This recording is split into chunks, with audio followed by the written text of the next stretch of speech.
إن الحمد لله نحمده ونستعينه ونستغفره ونعوذ بالله من شرور أنفسنا ومن سيئات أعمالنا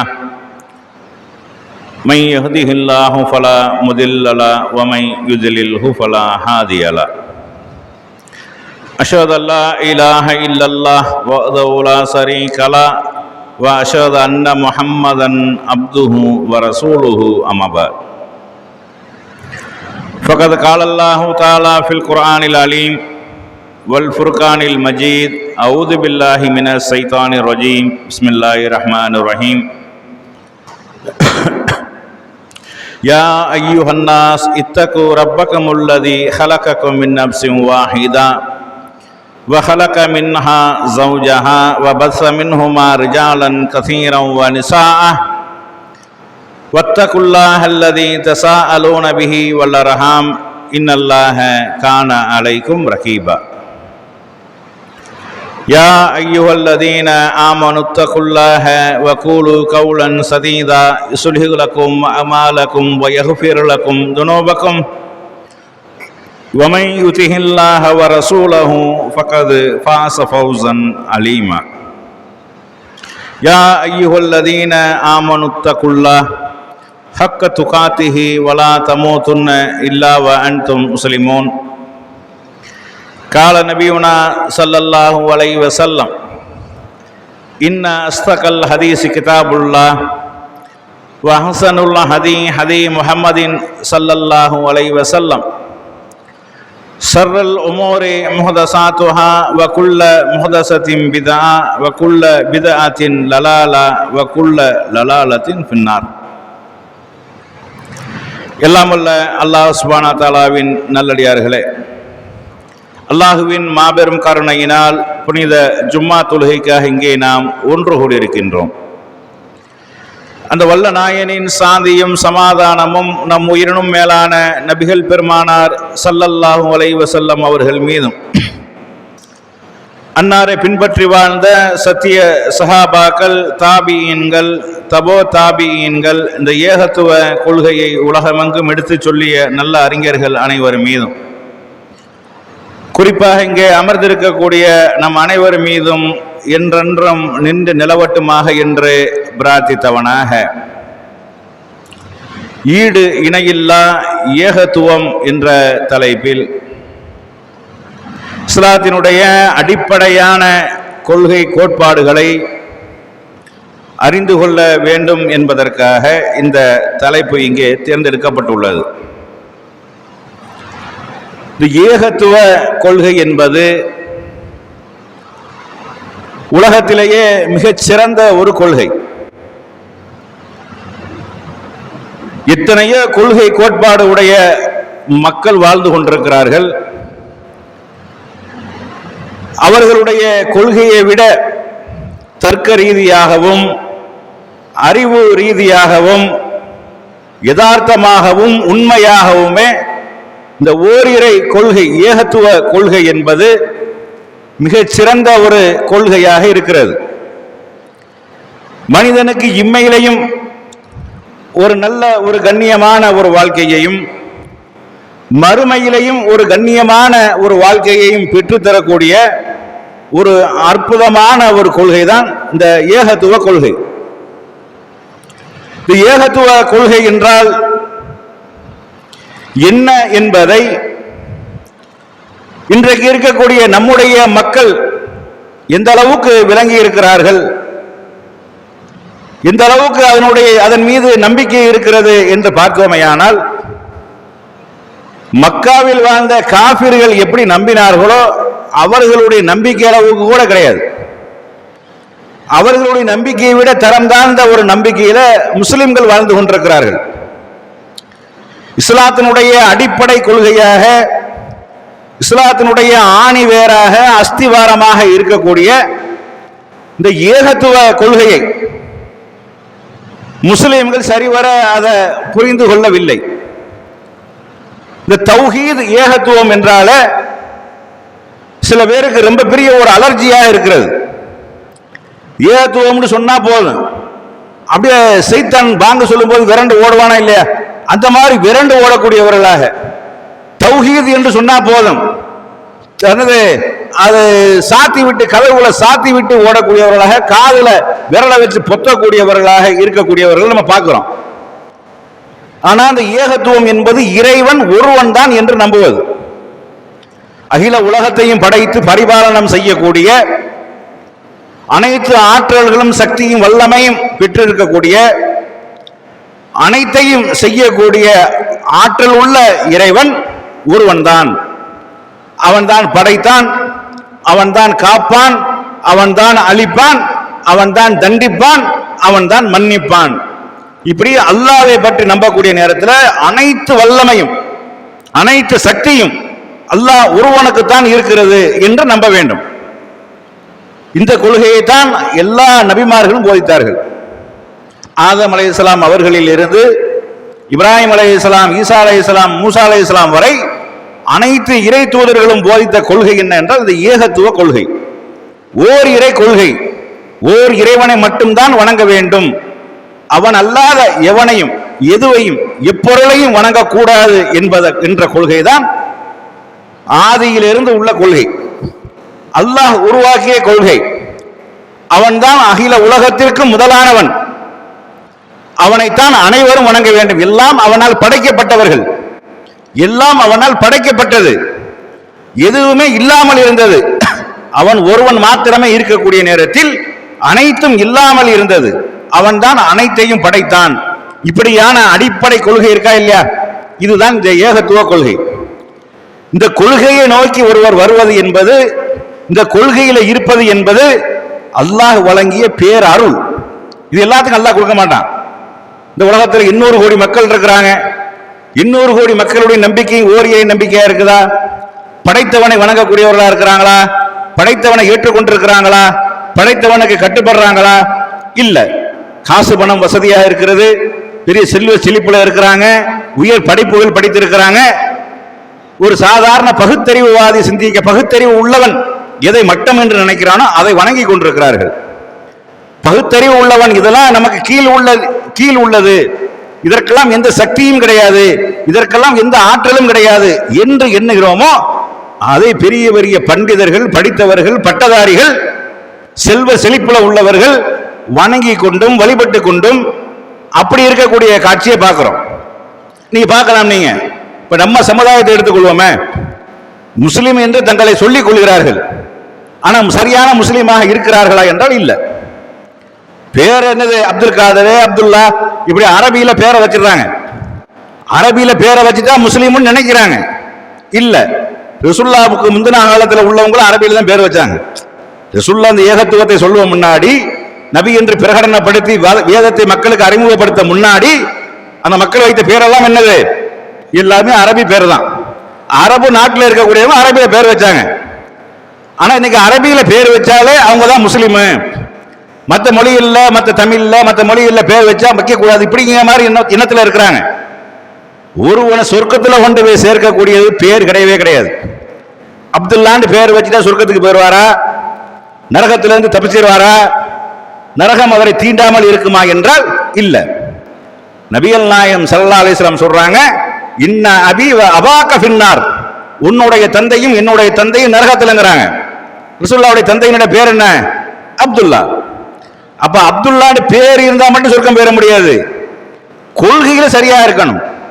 இந்த ஏகத்துவ கொள்கையில பகுத்தறிவு உள்ள மனிதன் தலை நிமிர்ந்து வாழக்கூடிய ஒரு கொள்கை, எந்த இடத்திலையும் தரம் தாழ்ந்து விடாமல், எவனுக்கும் தலை சாய்த்து விடாமல், தலை உயர்த்தி நிமிர்த்தி வாழக்கூடிய ஒரு அற்புதமான ஒரு கொள்கை தான் இந்த ஏகத்துவ கொள்கை. நபி இப்ராஹிம் அலைஹிஸ்ஸலாம் அவர்களும் இஸ்ஹாக் யாக்கூப் அலைஹிஸ்ஸலாம் அவர்களும் நபிகள் நாயகம் ஸல்லல்லாஹு அலைஹி வஸல்லம் உட்பட நாங்கள் இப்ராஹிமுடைய அந்த மார்க்கத்தை பின்பற்ற வேண்டும், ஏக இறை கொள்கையை பின்பற்ற வேண்டும் என்று நாங்கள் கட்டளையிடப்பட்டிருக்கிறோம். இது அல்லாஹ் வழங்கிய அருள், இது மனித குலத்திற்கும் அல்லாஹ் வழங்கிய அருள். அப்ப ஏகத்துவ கொள்கையை ஏற்றுக்கொள்வது, அதை பின்பற்றுவது, அதன் கொள்கையில் நிலைத்திருப்பது என்பது அல்லாஹ் வழங்கிய மிகப்பெரிய ஒரு அருள். ஆனா இன்னைக்கு நம்ம சமுதாயத்தில் இருக்கக்கூடியவர்கள் இது விளங்கவே இல்லை. சும்மா வெறும் லா இலாஹ இல்லல்லாஹ் முஹம்மது ரசூலுல்லாஹ் என்று சொல்லிட்டா போதும்னு நினைக்கிறாங்க. எப்ப போதும்? அது அதுண்டா என்னன்னு முதல்ல விளங்கணும். ஃபஅலம் அன்னல்லாஹ லா இலாஹ இல்லல்லாஹ். ஃபஅலம் அறிந்து கொள்ளுங்கள், லா இலாஹ இல்லல்லாஹ். லா இலாஹ இல்லல்லாஹ் என்ன என்பதை அறிந்து கொள்ளணும், அதை விளங்கி கொள்ளணும். அப்படின்னா என்ன? லா இலாஹ இல்லல்லாஹ்னா என்ன, முஹம்மதுர் ரசூலுல்லாஹ்னா என்ன, இதை விளங்கி நம்பினால்தான் சொர்க்கத்துக்கு போக முடியும். இதை விளங்கி செயல்பட்டால் தான் சொர்க்கத்துக்கு போக முடியும். சும்மா வாயில சொன்னா சொர்க்கத்துக்கு போயிடலாமா? போக முடியாது. ஒரு கிளிட்ட சொல்லி கொடுத்தாலும் சொல்லணும், கிளிக்கு பழக்கி சொல்லி கொடுத்தாலும் சொல்லணும். ஆனா இதை விளங்கி அறிந்து சொல்லணும். ஆனா இன்றைக்கு நம்ம மக்கள் இதை எந்த அளவுக்கு விளங்கி இருக்கிறோமோ இதை விட அன்றைய மக்கள் இதை விளங்கி இருந்தார்கள். அதனாலதான் ரசூலுல்லாவை எதிர்த்தார்கள், அதனாலதான் ரசூலுல்லாவை ஊரை விட்டு விரட்ட வேண்டும் என்றார்கள், அதனாலதான் ரசூலுல்லாவை கொல்ல வேண்டும் என்றார்கள். இவர்கள் நம்ம அப்பன் பாட்டன் வணங்கிய கடவுளை இல்லை என்று சொல்கிறார், அதை வணங்கக்கூடாது என்று சொல்றார், அல்லாஹ் ஒருத்தன் தான் சொல்றாரு அப்படின்றாங்க. ஆனா அவன் அல்லாஹ்வை மறுக்கவே இல்லை. மக்காவுல வாழ்ந்த அந்த காபீர்கள் அல்லாஹ் இல்லைன்னு சொல்லல, அல்லாஹ் இருக்கிறான், அதோட மற்றவர்களும் இருக்கிறார்கள். அல்லாஹ் தான் பெரிய கடவுள், இவங்க எல்லாம் குட்டி கடவுள்கள். இவர்கள்ட்ட போய் கேட்போம், இவங்க அல்லாஹ்ட்ட சொல்லி வாங்கி தருவாங்க. இப்படி சொன்ன உடனே உங்களுக்கு வரும், ஆஹா இன்னைக்கு நம்ம மக்கள் சொல்ற மாதிரில இருக்குது, இந்த அவுலியாக்கள்கிட்ட போறவங்க சொல்ற மாதிரில இருக்குதுண்டு. அப்படித்தான் அவன் நம்பியிருந்தான். நீ ஏன்டா அவர்களை போய் வணங்குகிற என்ற மா நஅபுதுஹும், நாங்கள் வணங்கவில்லை. என்னது? அவர்கள் எங்களை இறைவன்பால் நெருக்கி வைப்பார்கள் என்பதற்காகவே தவிர நாங்கள் அவர்களை வணங்கவில்லை. நாங்க இவங்கள்ட்ட போய் கேட்டோம்னா இவங்க அல்லாஹ்விடத்தில் எங்களை நெருக்கி வைப்பார்கள், எங்களுக்காக பரிந்துரை பேசுவார்கள், எங்களுக்காக மன்றாடுவார்கள் என்பதற்குத்தான் நாங்க இப்ராஹிம் நபியை கூப்பிட்டோமே ஒழிய, இஸ்மாயில் நபியை கூப்பிட்டோமே ஒழிய, மரியமை கூப்பிட்டோமே ஒழிய, லாத்து உஸ்ஸாக்களை கூப்பிட்டோமே ஒழிய வேற ஒரு காரணம் இல்லைன்றாங்க. அப்ப அல்லாஹ் ஒருவனைத்தான் வணங்க வேண்டும் என்று ரசூலுல்லாஹ் சொன்ன உடனே அவனுக்கு விளங்கியது, நாம வணங்கினதெல்லாம் வணங்க கூடாதுன்னு சொல்றாரு, அல்லாஹ் மட்டும்தான் சொல்றாரு, அவனை மட்டும்தான் வணங்க வேண்டும் என்று சொல்றாரு, அவன் அல்லாத யாரையும் வணங்க கூடாது என்று சொல்றாரு என்பதை அவர்கள் விளங்கி கொண்டார்கள், உணர்ந்து கொண்டார்கள். இன்னைக்கு நம்ம பார்க்கிறோம், பல தெய்வ மக்கள் வழிபடக்கூடிய மக்களுடைய நம்பிக்கையையும் அவர்களுடைய செயல்பாடுகளையும் பார்த்தா ரொம்ப ஒரு ஆச்சரியமா இருக்குது. இன்னைக்கு சமீபத்தில் ட்ரெண்ட் ஆகக்கூடிய விஷயம், மாட்டை கடவுள் என்று நம்பி அதனுடைய கோமியத்தை குடிப்பது, அத்தனை நோய்க்கு மருந்து இருக்குது, இத்தனை நோய்க்கு மருந்து இருக்குது என்று சொல்லி கோமியத்தை குடிக்கக்கூடிய அளவுக்கு கொண்டு வந்துட்டாங்க. மாட்டை கடவுள் என்று நம்பி மாட்டினுடைய அந்த மூத்திரத்தை குடிப்பது என்பது பெரிய பாக்கியமாக கருதக்கூடிய, இதெல்லாம் ஒரு மனித குலத்திற்கு உகந்ததா? இதெல்லாம் படித்தவர்கள் செய்து கொண்டிருக்கிறார்கள், பெரிய பண்டிதர்கள் செய்து கொண்டிருக்கிறார்கள், பெரிய பட்டதாரிகள் செய்து கொண்டிருக்கிறார்கள், பெரிய அரசு அலுவலகங்கள் இருக்கக்கூடியவர்கள், பெரிய அரசியல் கட்சிகளில் இருக்கக்கூடியவர்கள் சர்வ சாதாரணமா செய்யறாங்க. ஆனா பகுத்தறிவு உள்ள மனிதன் வெக்கி தலை குடிக்கிறான். இல்ல மாட்டு இறைச்சி சாப்பிடக்கூடாதுங்கிறா, மாட்டு மூத்திரத்தை குடிக்கிறாங்களே, சொல்றாங்களா இல்லையா? கேட்கிறாங்களா இல்லையா? இப்படி ஒரு கூட்டம் இருக்கிறாங்க. அவர்களாக ஒரு பொருளை தயாரிக்கிறார்கள், அவர்களாக ஒரு பொருளை உண்டாக்குகிறார்கள், அதுக்கு சாஷ்டாங்கம் பண்றாங்க, அதற்கு சஜதா செய்கிறார்கள், அதில் வணங்குகிறார்கள். அதுக்கு ஒண்ணும் கிடையாது, அது கேட்கறது கிடையாது, பார்க்கிறது கிடையாது, பிடிக்கிறது கிடையாது, நடக்கிறது கிடையாது. இப்படி என்று தெரிந்தும் அதுல போய் வணங்குறாங்க. அல்லாஹ் குர்ஆன்ல கேட்கிறான், அவர்களுக்கு பிடிக்கின்ற கை இருக்கிறதா? அம்லஹும் ஐதிஹி யப்துஸூன பிஹா, பிடிக்கின்ற கைகள் இருக்கிறதா? நடக்கின்ற கால்கள் இருக்கிறதா? பார்க்கின்ற கண்கள் இருக்கிறதா? கேட்கின்ற கால்கள் இருக்கிறதா? நீ செஞ்சு வச்சிருக்கிற எல்லாம், கை மாதிரி செஞ்சு வச்சிருக்கிற, கண்ணு மாதிரி செஞ்சு வச்சிருக்கிற, காது மாதிரி செஞ்சு வச்சிருக்கிற, காலெல்லாம் செஞ்சு வச்சிருக்கிற, அது அதற்குரிய வேலையை செய்யுமா? பார்க்குமா? கேட்குமா? பிடிக்குமா? நடக்குமா? ஒண்ணும் இல்லாத போய் வணங்குறியடா, மூளை இல்லை உனக்கு, அறிவு இல்லையா உனக்கு, சிந்திக்க மாட்டீர்களா என்று சொல்லி அல்லாஹ் கேட்கிறான். அப்ப இல்ல அவர்களா உண்டாக்குகிறார்கள், உண்டாக்கி வைத்துக் கொண்டு அதுல போய் சாஷ்டாங்கம் பண்றாங்க. இந்த தரையில நெத்திய நிலத்துல வைக்கிறான் தெரியுமா? இது ஒரு மனிதனுடைய பகுத்தறிவை எங்க கொண்டு போய் வைக்கிறோங்கிறத யோசிச்சு செய்யணும். ஏண்டா ஒரு மனிதனுக்கு 6 அறிவும் நம்ம நம்பி இருக்கிறோம். எத்தனை அறிவோ 6 அறிவு மனுஷனுக்கு, மற்ற விலங்குகளுக்கு 5 அறிவும் நம்புறோம். அதுக்கு கீழ் நிலையில 4 அறிவு, 3 அறிவு, 2 அறிவு, 1 அறிவு, இப்படி எல்லாம் இருக்கக்கூடியதை நம்ம நம்புறோம். இந்த 6 அறிவும் ஒருங்கே அமைய பெற்ற ஒரு இடம் என்ற தலைதான். மொத்தமா 6 கழுத்துக்கு மேல இருக்குதா இல்லையா? அதுல 6 அறிவும் இருக்குது. அதுக்கு கீழே உள்ளதுல எல்லாம் உறுப்புகள் உள்ள நிறைய இருக்கிறது, அறிவு இல்லை. ஒரே ஒரு அறிவு தான் இருக்குது, தொட்டால் உணரக்கூடிய அறிவு மட்டும்தான் உடம்புல இருக்குது. கழுத்துக்கு மேல தலைன்னு சொல்றமா இல்லையா, அதுலதான் எல்லா அறிவும் இருக்கு. தொடுற அறிவும் இருக்கிறது, கேட்கிற அறிவும் இருக்கிறது, பார்க்கிற அறிவும் இருக்கிறது, நுகர்ற அறிவும் இருக்கிறது, சுவைக்கிற அறிவும் இருக்கிறது, பகுத்தறிவும் இருக்கிறது. மொத்த அறிவும் ஒருங்கே அமைந்திருக்கக்கூடிய ஒரு இடம் தலை. இந்த தலை சாய்ப்பதாக இருந்தால் அதற்கு இஸ்லாம் சொல்லக்கூடிய ஒரே வரையறை என்ன என்றால், உன்னை படைத்தவனுக்கு மட்டும் சிரம் தாழ்த்து. உன்னை எவன் படைத்திருக்கிறானோ, உன்னுடைய பெற்றோரை எவன் படைத்தானோ, இந்த உலகத்தை எவன் படைத்தானோ, அவனுக்காக மட்டும்தான் நீ சிரம் பணிய வேண்டுமே ஒழிய அவன் அல்லாத எதற்கும் எவனுக்கும் சிரம் பணிய கூடாது. நம்ம ஆளுகளை பார்த்தா தர்கால போய் முட்டுறான், தர்கால போய் மண்டி ஓடுறான், தர்கால போய் முட்டுறான், கபரை போய் முட்டுறான். கபர் முட்டி முட்டி நெத்திலாம் தேஞ்சு போயிருக்கு, தொழுது தேயல. அல்லாஹ்வை தொழுது அவனுக்கு தேயல, கபரை முட்டி முட்டி முட்டி தேஞ்சு போச்சு, கபர் முட்டி. இப்படி நடக்குதா இல்லையா? படைத்தவனுக்கு மட்டும்தான் சஜிதா செய்யணும். ஏன்? அதற்கு முழு தகுதி அவனுக்கு தான் இருக்கிறது. என்னுடைய அனைத்து உறுப்புகளும் சிரம் தாழ்த்துவதற்கு, என்னுடைய அனைத்து அறிவும் உனக்கு கட்டுப்படும், உனக்கு அடிமையாக உன்னுடைய சொல்லை கேட்டு நடக்கும் என்று அவனுக்கு மட்டும்தான் செய்யணும். நபிகள் நாயகம் ஸல்லல்லாஹு அலைஹி வஸல்லம் அவர்களுக்கு கூட செய்யக்கூடாது. இது மனிதனுடைய பகுத்தறிவு எப்படி முக்கியமானது. ஒருத்தன் காலில் ஒருத்தன் விழுகுவது என்றால் சாதாரண விஷயமாங்க. அது எவ்வளவு பெரிய தன்மான பிரச்சனை, எவ்வளவு பெரிய இழுக்கு. அத்தனை ஆயிரம் மக்கள் இருக்கக்கூடிய நேரத்தில் ஒரு தலைவன் காலில் ஒருத்தன் போய் விழுகிறான் என்றால் இவன் மனித இனத்தில் உள்ளவனா? இவன் அவனும் மல ஜலத்தை சுமந்து கொண்டிருக்கிறான், இவனும் மல ஜலத்தை சுமந்து கொண்டிருக்கிறான். அவன் எப்படி மனிதனோ அப்படித்தான் இவனும் மனிதன். அவனுக்கு எப்படி உயிர் இருக்கிறதோ அப்படித்தான் இவனுக்கும் உயிர் இருக்கிறது. காசு பணம் வந்துட்டா மனிதன்கிற அந்தஸ்து கூடிருமா? மனிதனை விட்டு வேற ஒரு ஸ்டேஜுக்கு போயிடுவானா? 6 அறிவு 7 அறிவா போயிருமா? கை 2 கைங்கிற 7 கையா போயிருமா? 3 கையா போயிருமா? பெரிய டிகிரி முடிச்சிருந்தா மனிதனை விட்டு தாண்டி விடுவானா? அறிவை கொஞ்சம் பயன்படுத்தி இருக்கான், அவ்வளவுதான். இருக்கிறதா இருக்குது. அப்ப அத்தனை ஆயிரம் மக்கள் மத்தியில ஒருத்தன் இன்னொருத்தன் காலில் விழுகிறான் என்றால், ஒரு சாமியார் காலில் விழுகிறான், ஒரு மதகுருமார்கள் காலில் விழுகிறான், அது மாதிரி ஒரு பாதிரியார் ஒரு காலில் ஒருத்தர் விழுகிறான் என்றால் இது எவ்வளவு பெரிய ஒரு மனித குலத்திற்கு இழுக்கு. நபிகள் நாயகம் ஸல்லல்லாஹு அலைஹி வஸல்லம் அவர்கள் இதை அனுமதிக்கல. நம்ம ஒரு முஸ்லிம்கள் நம்பிக்கை கொள்வதாக ரசூலுல்லாஹ் காலில் விழுகிறது ஓகே, அப்படி நினைப்போமா இல்லையா? எவன் காலிலேயே விழுகிறதுக்கு, எந்த ஒரு அரசன் காலில் விழுகிறதுக்கு, மன்னன் காலில் விழுகிறதுக்கு, பெரிய தலைவர் காலில் விழுகிறதுக்கு, அல்லாஹ்வுடைய தூதருடைய காலில் விழுகுவது சிறந்தது நம்ம நினைப்போம். அப்படி சில சஹாபாக்கள் நினைத்தார்கள். ஹிரா என்று சொல்லக்கூடிய பல பகுதிகளுக்கு போயிட்டு வர்றாங்க. போயிட்டு வந்தா அங்க இருக்கக்கூடிய மக்கள் தன்னுடைய மன்னருடைய காலில் விழக்கூடிய ஒரு காட்சியை பார்க்கிறாங்க. பார்த்தா என்னன்னு கேட்கக்கூடிய இடத்துல இப்படித்தான் எங்களுடைய நபிமார்கள் எங்களுக்கு சொல்லி தந்தாங்கன்னு வேற சொல்றாங்க.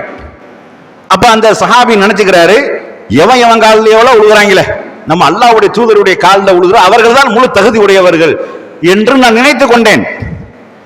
ரசூலுல்லாஹ் சொல்ற, அல்லாஹ்வுடைய தூதரே, நான் உங்களுடைய காலில் விழட்டுமா அப்படின்னு கேட்கிறாங்க. அப்ப ரசூல் ஸல்லல்லாஹு அலைஹி வஸல்லம் கேட்கிறாங்க, நான் இறந்ததுக்கு அப்புறம் என்னுடைய கபரில் நீ சஜதா செய்வியா? மாட்டேன், நான் உயிரோடு இருக்கும் போதும் செய்யக்கூடாதுன்றாங்க. ரசூலுல்லாஹ்வுடைய அடக்கஸ்தலம் மௌத்தா போய் அடக்கம் பண்ணதுக்கு அப்புறம் சஜதா செய்யக்கூடாது அவர்களுக்கு. இன்னைக்கு எந்த கபருன்னு தெரியாம இருக்கிறாரா இல்லையா, வாழ்ந்தாரா வாழலையா, அட்ரஸ் ரெக்கார்டு எதுவும் இருக்குதா, அப்படி எந்த ஒரு ப்ரூஃபும் இல்லாத சும்மா அவனா கல்லை கட்டி வச்சு முட்டிக்கிட்டு தர்றான். சும்மா 6 அடியில ஒரு கல்லை கட்டிட வேண்டியது, அல்லது 10 அடியில கட்டிட வேண்டியது, 2 கிலோமீட்டருக்கு இடையில கட்டிட்டு 50 அடி அவடியா 60 அடி அவடியா எதையாவது கதையை விட்டுற வேண்டியது. அது மாதிரி என்னது, நிலத்தை அளக்கிறதுக்கு கல் கொண்டு இருப்பாங்க. இன்னைக்கு இருக்கும் கல் பல இடங்கள்ல, அந்த கல்லை கட்டி வச்சுட்டு தர்கால, இப்படி நிறைய விஷயங்கள் இருக்கிறது. என்னுடைய அடக்க ஸ்தலத்திற்கு வந்தால் அங்கு சிரம் தாழ்ந்துவியா, சஜிதா செய்வியா? இல்ல, எனக்கும் செய்யக்கூடாது. ஒருவன் இன்னொருவனுக்கு சஜிதா செய்வதாக இருக்குமேயானால் இது என்ன உலகம் உள்ள ஏற்றுக்கொண்ட விஷயம். இஸ்லாம் அதையும் தடுக்கிறது. கணவன் காலில் மனைவியை விழுக சொல்லியிருப்பேன், அதையே நான் தடுத்துட்டேங்கிறாங்க. இது உலகம்லாம் ஏற்றுக்கொண்ட விஷயம். கணவனுக்கு கட்டுப்பட்டு நடக்கணும், கணவனுக்கு அடிமையாக பெண்கள் இருக்கணும் எல்லாம் சொல்றாங்க, அப்படி நடக்கவும் செய்யறாங்க. இஸ்லாம் அதையும் உடைக்குது. திருவள்ளுவர் சொல்றாரு, தெய்வம் தொழால் கொழுநன் தொழுதொழுவாள் பெய்யன பெய்யும் மழை. கடவுளை வணங்காத ஒரு பொம்பளை புருஷனை வணங்குவாளையானால் மழை பெய்யின்றா பெஞ்சிடும், மழை அப்படின்னா மழை பெய்ஞ்சிடும் அப்படின்னு சொல்றாங்க இல்லையா? இப்படி உலகம் எல்லாம் நம்பிக்கொண்டிருந்தார்கள். இஸ்லாம் அதையும் தடுத்தது. கணவன் காலிலும் மனைவி விழக்கூடாது, ஏன் காலிலும் விழக்கூடாது. அது மட்டும் இல்ல, எவன் காலிலும் விழக்கூடாது. சரி, காலில் விழுகிறது இல்லை, சூரியன் அங்க இருக்குது, சூரியனுக்கு சஜதா செய்யலாமா? சூரியன் நினைத்து கொண்டு சஜதா செய்யலாமா? சந்திரன் நினைத்து கொண்டு சஜதா செய்யலாமா? எதற்கும் சஜதா செய்யக்கூடாது. இவற்றையெல்லாம் படைத்த உங்கள் இறைவனுக்கே நீங்கள் சஜதா செய்யுங்கள். அப்ப ஒரு மனிதனை பகுத்தறிவு ரீதியாக சுயமரியாதையாக கண்ணியமாக பல பேர் முன்னாடி தலை குனியாத அளவுக்கு அறிவை சரியான முறையில் பயன்படுத்தக்கூடிய ஒரு அற்புதமான ஒரு கொள்கை என்னது? ஏகத்துவ கொள்கை. நபிகள் நாயகம் ஸல்லல்லாஹு அலைஹி வஸல்லம் சொன்னார்கள், இந்த லா இலாஹ இல்லல்லாஹ் முஹம்மது ரசூலுல்லாஹ் என்பதை உளப்பூர்வமாக யார் ஏற்று இருக்கிறார்களோ, உளப்பூர்வமாக அதனுடைய அர்த்தங்கள் தெரிந்து, அதனுடைய விளக்கங்கள் தெரிந்து, அதனுடைய யதார்த்தம் தெரிந்து யார் ஏற்றுக்கொண்டிருக்கிறார்களோ அவர்களுக்குத்தான் அல்லாஹ் நரகத்தை ஹராமாக்கி விட்டான். சும்மா வாயில சொல்லிட்டு போறதில்ல. லா இலாஹ இல்லல்லாஹ்னு வாயில சொன்னா ஒண்ணுமே கிடையாது. உள்ளத்துல அதனுடைய ஆழம் நமக்கு இருக்கணும், கருத்துக்களுடைய ஆழம் நமக்கு இருக்கணும். அல்லாஹ் இது எந்த அர்த்தத்தில் சொல்றான், எதற்காக இதை சொல்லுகிறான், இதனுடைய தாற்பயம் என்ன? அல்லாஹ்வை தவிர எவனையும் வணங்கக்கூடாது. அல்லாஹ் எதையெல்லாம் இன்னைக்கு பார்க்கிறோம், நம்ம இறைவனுக்கு செய்யக்கூடிய வணக்கங்கள் அனைத்துமே இறைவன் அல்லாதவர்களுக்கு செய்யப்படுகிறது. சஜதா செய்வது ஒரு வணக்கம், இது கபர்களில் செய்யப்படுகிறது, சிலைக்கு செய்யப்படுகிறது, சூரியனுக்கு செய்யப்படுகிறது, சந்திரனுக்கு செய்யப்படுகிறது, மரத்துக்கு செய்யப்படுகிறது, பூமிக்கு செய்யப்படுகிறது. பூமி நில பூஜை, பூமி பூஜைங்கிற பேர்ல பூமியை வணங்குகிறார்கள், இந்த வணக்கங்களை செய்கிறார்கள். அது மாதிரி அறுத்து பலியிடுதல் என்ற ஒரு வணக்கம், அல்லாஹ்வை தவிர நேர்ச்சை என்ற வணக்கம், அறுத்து பலியிடுதல் என்ற வணக்கம் அல்லாஹ்வை தவிர யாருக்கும் செய்யக்கூடாது. எல்லாம் உனக்காக ஒரு ஆட்டா இருக்கிறான், அப்படிதான் ஒரு முஸ்லீம் சொல்லணும். அது போக அந்த அறுக்கிறதாக இருந்தால் கூட அது ஒரு வழிபாட்டு தலங்கள் நடத்தக்கூடிய, ஒரு வழிபடக்கூடிய மக்கள் வழிபடக்கூடிய ஒரு இடமாக கூட இருக்கக்கூடாது. ரசூலுல்லாஹ் வர ஒரு சஹாபி, அல்லாஹ்வுடைய தூதரே, நான் புவனா என்று சொல்லக்கூடிய ஒரு இடத்தில் ஒட்டகத்தை அறுத்து பலியிட நான் நேர்ச்சை செஞ்சிருக்கிறேன், அல்லாஹ்வுக்காக தான். அப்ப ரசூலுல்லாஹ் பார்க்கறாங்க, இவர் என்ன புவனாங்கிற ஒரு இடத்தை குறிப்பிட்டு சொல்றாரு அப்படின்னு கேட்டு ரசூலுல்லாஹ் கேட்கிறான், அந்த புவனா என்ற அந்த இடத்தில் பிற அறியாமை கால மக்கள் எதுவும் வழிபடக்கூடிய வழிபாட்டு தலங்கள் அல்லது அவர்கள் நடத்தக்கூடிய திருவிழா நடக்கக்கூடிய இடங்கள் அதாவது ஏதாவது இருக்குதா? இல்ல அல்லாஹ்வுடைய தூதரே, அப்பனா இருங்க. அப்ப என்ன சொல்றாங்க, அல்லாஹ்வுக்காக அறுப்பதாக இருந்தால் கூட பிற மதத்தவர்கள் பண்டிகைகளாக கொண்டாடக்கூடிய இடங்களாக இருக்கக்கூடாது, பிற மதத்தவர்கள் பிறர்கள் வழிபாடு நடத்தக்கூடிய இடமாக இருக்கக்கூடாதுன்றா முழுக்க முழுக்க வழிபாடு நடத்தக்கூடிய ஒரு இடமாக தர்காவை ஆக்கி வைத்துக் கொண்டு அங்க போய் அறுத்து பலியிடுறாங்களா இல்லையா? கோழியா இருக்கிறது, ஆட்டா இருக்கிறது, இங்க நடக்குதா இல்லையா? வணக்கம் என்பது நேர்ச்சை என்ற அறுத்து பலியிடுதல் என்ற வணக்கம் அல்லாஹ் ஒருவனுக்கு மாத்திரம் உரியது, அவனுக்கு தான் செய்யணும். நேர்ச்சை அல்லாஹ்வுக்காக தான் செய்யணும். இன்னைக்கு நம்மளுக்கு செய்யறாங்களா இல்லையா? ஆத்தாங்கிற பீவியே இந்த காரியத்தை நிறைவேற்றி விட்டா உங்க இதுல ஒரு ஆட்டா இருக்கிறேன், உன் பேர்ல 10 பேருக்கு சோத்தை கொடுக்குறேன், நம்புறாங்களா இல்லையா? சாவுல் ஹமீது ஆண்டவரே, ஆண்டவர் எந்த தேசத்தை ஆண்டாருன்னு நமக்கு இதுவரைக்கும் தெரியல. மொய்தீன் ஆண்டவர் எந்த தேசத்தை ஆண்டாருன்னு இதுவரைக்கும் தெரியல எனக்கு. பழனி ஆண்டவர் அந்த மாதிரியா என்னது, இந்த மாதிரி ஒரு ஆண்டவர் ஆக்கி விட்டாங்க. எந்த நாட்டையும் ஆளவர், எந்த ஊருக்கு ராஜா இல்ல, அதிபர் கிடையாது, ஒரு ஊரினுடைய தலைவர்களோடு கிடையாது, ஆனா பேரு ஆண்டவர். மாண்டு போயிட்டாரு, அதான் உண்மை. அப்ப இப்படியாக நடக்கக்கூடிய விஷயங்களை அவர் பேர்ல செய்யறேன், இவர் பேர்ல செய்யணும் செய்யறாங்க. அது மாதிரி தர்கா தலங்கள் நடக்கக்கூடிய விஷயங்கள், பெரும்பாலான விஷயங்களை நீங்கள் எடுத்துக் கொண்டீர்கள், கோயில் குளங்கள்ல எது நடக்குதோ அதுதான் தர்கா தலங்களில் நடக்கிறது. எந்த விதமான ஒரு மாற்றமும் இல்லை, அப்படியே டிட்டோவா நடக்கிறது. இது இறைவனுக்கு செய்யக்கூடிய வணக்கங்கள் எல்லாம் கோயில்களில் எப்படி செய்யப்படுகிறதோ அது மாதிரி தர்காக்களிலும் செய்யப்படுகிறது. கோபப்படுவதற்காக சொல்லல, யதார்த்தம் இதுதான். இன்னைக்கு கரண்ட் வந்துருச்சு, அந்த காலத்துல விளக்கு இல்ல, குத்து விளக்கை பொருத்தினாங்க. இன்னைக்கு தான் விளக்கு வந்துருச்சுல, இன்னைக்கும் குத்து விளக்கை பொருத்துறான். அந்த காலத்துல குத்து விளக்கு தர்காங்கிறது இஸ்லாத்துல இல்ல. தர்கால குத்து விளக்கு பொருத்த வேண்டிய தேவை என்ன இருக்குது, முதல் அவசியம் என்ன இருக்குது அப்படின்னு கேட்டா, அங்க இருந்து மருந்து உற்பத்தி ஆகுங்கிறான். என்னடா மருந்து உற்பத்தி ஆகுது அப்படின்னா, ஆஸ்பத்திரிக்கு ஃபுல்லா சப்ளை பண்ணிடலாமா இல்லையா? எத்தனையோ நோய்க்கு மருந்து கண்டுபிடிக்க முடியாம அவ்வளவு சிரமப்படுறாங்க, அவ்வளவு ஆராய்ச்சி பண்ணி தலையை பிச்சுக்கிட்டு இன்னும் கேன்சருக்கு சரியான மருந்தை கண்டுபிடிக்கல. இங்க தர்காவில இருந்து என்ன செய்யப்படுதான், அந்த விளக்கு எண்ணெயில இருந்து மருந்து உற்பத்தி ஆகுங்கிறான் ஒரு ஆளு. அப்ப என்னடா மருந்து உற்பத்தியை சப்ளை பண்ணலாமா இல்லையா?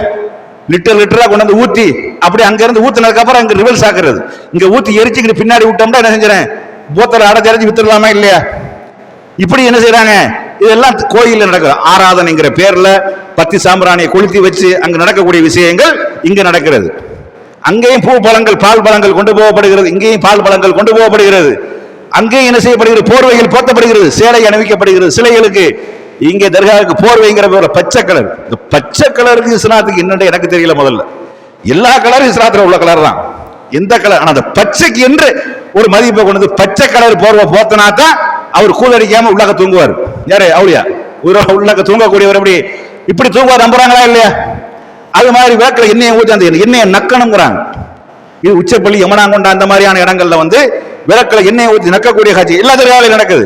இது கோயில்லையும் அந்த விளக்குல எண்ணெய் ஊற்றின எண்ணெய் என்ன செய்வாங்க, கொண்டு போவாங்க.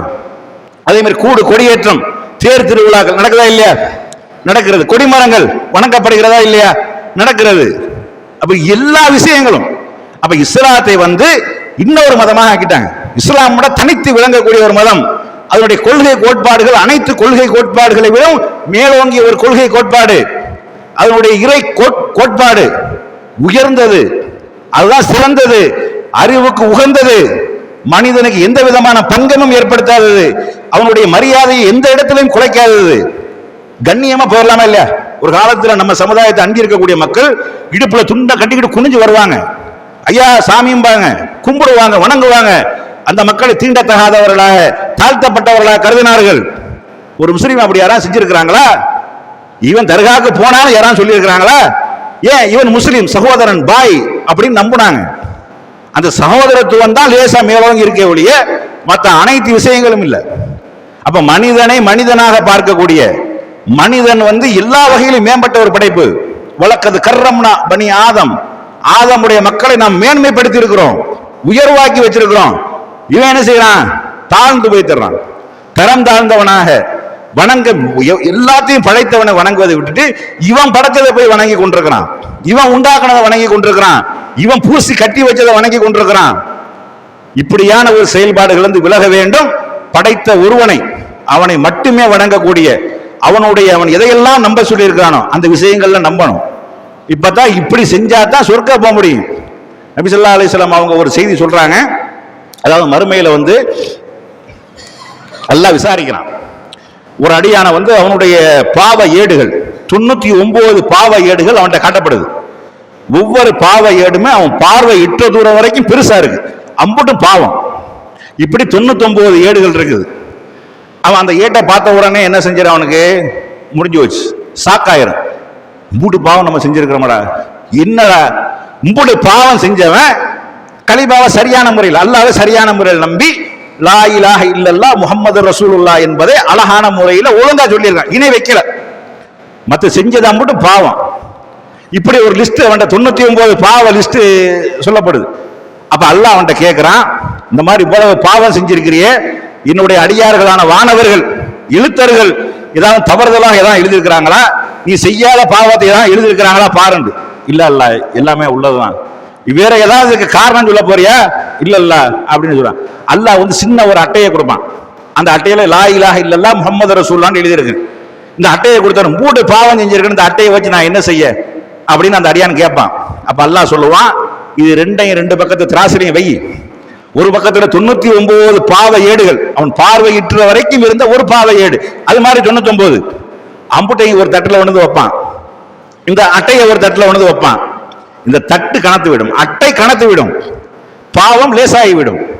அப்ப ஈமானுடைய எடை, அந்த லா இலாஹ இல்லல்லாஹ் அதனுடைய எடை அதிகரித்து விடும். அல்லாஹ் அவனை சொர்க்கத்துக்கு அனுப்பிடுவான் என்று சொல்லி நபிகள் நாயகம் ஸல்லல்லாஹு அலைஹி வஸல்லம் அவங்க சொல்றாங்க. அப்ப எவ்வளவு ஒரு முக்கியமான ஒரு விஷயம் இந்த கொள்கை, இந்த ஏகத்துவ கொள்கை என்பது, இந்த கலிமா என்பது எவ்வளவு முக்கியமான ஒரு விஷயம். இதுல நம்ம கோட்டை விட்டு கொண்டிருக்கிறோம். அது மாதிரி வந்து நபி ஸல்லல்லாஹு அலைஹி வஸல்லம் இன்னும் ஒரு செய்தி சொல்றாங்க. என்ன சொல்றாங்கண்டா, அதாவது அல்லாஹ் வந்து என்ன செய்வானாண்டா, ஒரு அடியான அவனை வந்து அவன் வந்து நரகத்துல குறைஞ்ச வேதனை செய்யப்படக்கூடியவன். அவனை கூப்பிட்டு வந்து உலகத்துல உனக்கு வந்து இந்த உலகத்தினுடைய சொத்து பத்து சுகம் இது எல்லாம் உனக்கு இருந்து இந்த தண்டனையிலிருந்து தப்பித்துக் கொள்ளு, இதையெல்லாம் அடமானமாக வைத்து ஈடாக கொடுத்து விட்டு தண்டனையிலிருந்து தப்பித்துக் கொள்ளு என்று உனக்கு சொல்லப்பட்டால் இதை நீ செய்ய முன் வருவியா அப்படின்னு கேட்பான். அல்லாஹ் செய்ய வந்துடும். அல்லாஹ் இந்த தண்டனை எனக்கு குறைந்த வேதனை செய்யப்படக்கூடியவன், உச்சபட்ச வேதனை இல்லை, கடுமையான வேதனை இல்லை, ஆக குறைந்த வேதனை செய்யப்படக்கூடிய ஒருவன் இடத்துல இந்த உலகமும் உலகத்தை தாண்டி இருக்கக்கூடிய அனைத்து பொருள்களும் உனக்கு வழங்கப்பட்டு இது அடமானமாக ஈடாக கொடுத்து விட்டு இந்த நரக வேதனையிலிருந்து நீ தப்பித்துக் கொள் என்று உனக்கு சொல்லப்பட்டால் அதை செய்ய நீ முன் வருவையா? வந்துடும் அல்லாஹ் அப்படின்னு சொல்லுவான். உன்னை வந்து ஆதமுடைய முதுகு தண்டில உன்னை படைக்க முன்னாடி உன்னை எல்லாம் உயிராக ஆக்கி என்னை தவிர யாரையும் வணங்கக்கூடாது என்று நான் உன்னை உறுதிமொழி எடுத்தன. அந்த உறுதிமொழியை உலகத்தில் வாழக்கூடிய நேரத்தில் மீறி விட்டு என்னல்லாத மற்றவனை எல்லாம் நீ வணங்கி கொண்டிருந்தாயே, எனக்கு நீ இணை வைத்துக் கொண்டிருந்தாயே. ஒரே ஒண்ணுதானே கேட்ட, என்னை தவிர யாரையும் வணங்காத, என்ன வணங்கணும், என்னை தவிர யாரையும் வணங்கக்கூடாது. இதைத்தானே நான் உன்கிட்ட கேட்டேன். சரின்னு சொன்னீங்க. இங்க வந்து நீ என்னது என்ன விட்டு போட்டு எல்லாத்தையும் வணங்க ஆரம்பிச்சிட்டியே என்று சொல்லி நரகத்துல தான் அவனுக்கு வேதனை செய்யப்படும். அப்ப இந்த கலிமா என்பது, இந்த கொள்கை என்பது, லா இலாஹ இல்லல்லாஹ் அஷஹது அல்லா இலாஹ இல்லல்லாஹ் என்ற அந்த திருக்கலிமா என்பது நமக்கு கிடைத்த மிகப்பெரிய ஒரு பாக்கியம். இது சரியான முறையில் நம்ம உச்சரிக்கிறது மட்டும் இல்ல, அதை உணர்ந்து செயல்படணும். அல்லாஹ் நமக்கு கடமையாக்கிய விஷயங்களை சரியான முறையில் செய்யணும். அவனை மட்டும் தான் வணங்கணும். வணக்கம் என்றால் அது அல்லாஹ் ஒருவனுக்கு தான். பிரார்த்தனை சாதாரண துவான்னு சொல்றோமா இல்லையா, துவா என்பதே ஒரு வணக்கம், அதுவும் அல்லாஹ்ட்ட தான் கேட்கணும். ஆனா நம்ம மக்களை அங்கே கேட்கிறாங்க, அல்லாஹ்ட்ட கேட்கிறாங்க. அல்லாஹ்வோட 2ஆம் பட்சம் 3ஆம் பட்சம், அல்லாஹ் ஒண்ணுமே இல்லைன்ட்டாங்க. என்ன இப்படி அல்லாண்டா எங்கடா, அது ஒண்ணுமில்ல அது அப்படின்ட்டாங்க. அப்படியா அவ்வளோண்டாரு அப்படிங்கிற அளவுக்கு, அந்த அளவுக்கு போயிருச்சு. அதனால அந்த ஈடு இணை இல்லாத அந்த ஏகத்துவ கொள்கையில உறுதியாக இருந்து சொர்க்கம் செல்லக்கூடிய ஒரு பாக்கியத்தை அல்லாஹ் உங்களுக்கும் எனக்கும் தந்தருள் புரிவானாக என்று கூறி என்னுடைய முதல் உரையை நிறைவு செய்கின்றேன். வாஹிர் தவானா அனில் அல்ஹம்துலில்லாஹி ரப்பில் ஆலமீன். அஸ்ஸலாமு அலைக்கும்.